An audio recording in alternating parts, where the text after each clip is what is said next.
ACGC track and field head coach Cody Matthewson after winning the WCAC conference meet. Coach, your thoughts and feelings on how today's meet went? I mean, obviously we're very pleased with the outcome. At the end of the day, I think you can't write pretty much a better storybook ending to a track conference championship when you got the 4x4 being the end all be all. So, kids went out and competed. We're facing a little bit of adversity, so to see the kids step up through a little adversity and some injuries and some guys who are sidelined right now was great for us to be able to come out and battle and end up successful at the end.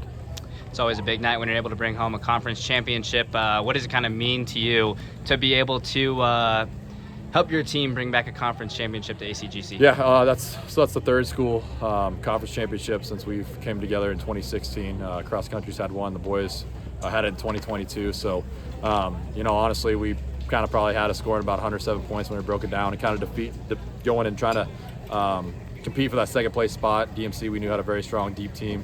Obviously, they're a 3A school and program, and that's just kind of track things always kind of shake out ways that you don't expect them to, and guys are some surprises here and there. So right away out of the gate, we had our kids in the sprint med that's on our 4x1 team had a hip flexor issue, and we subbed him out and didn't compete as well as he could. So we kind of started off a sour note, but again, like I said, the adversity piece for the kids to come out and then all of a sudden have the 4x4 and be in there and double score in the high hurdles and the shot put, winning both of those, and the disc, and then having guys double score and kind of get a point here, get a point there, and so things like that.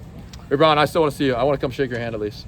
That 4x4, having to hold off Des Moines Christian there at the end, how proud are you guys for being able to get that done? Well, I'm glad we loaded the 4x4. I'm glad that's one we really put together. We had a freshman out there competing, and Eli Madsen, that's he ran in the 4x4 for us last year. That was a third place finish. And then also Luke Brinks was in there. Then Tate Fever, obviously, coming out and run the 400 hurdles. To see him to come back and run the 400 hurdles and then do that, and then obviously run a really good time. So it was really good to see those guys. Madsen, that was his fourth 400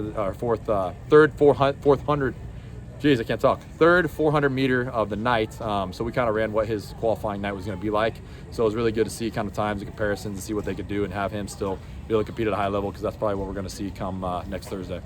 Quite a few individual champions tonight, but what were some of the big highlights that really stood out in your head that your team was able to get this done? I think just the adversity piece of it all and everybody coming out and doing all that stuff. So seeing them out there and battle through injuries and battle and step up, young guys step up, freshmen step up, throwers and everybody like that.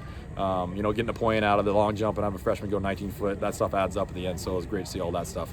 Week and a half till the state qualifying meet. What are you going to kind of keep doing to keep getting your team ready? Hopefully nothing.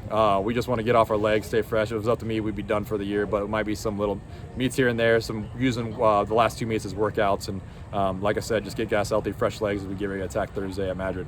All right, well, thanks, Coach. Right, thank you so much. Yep.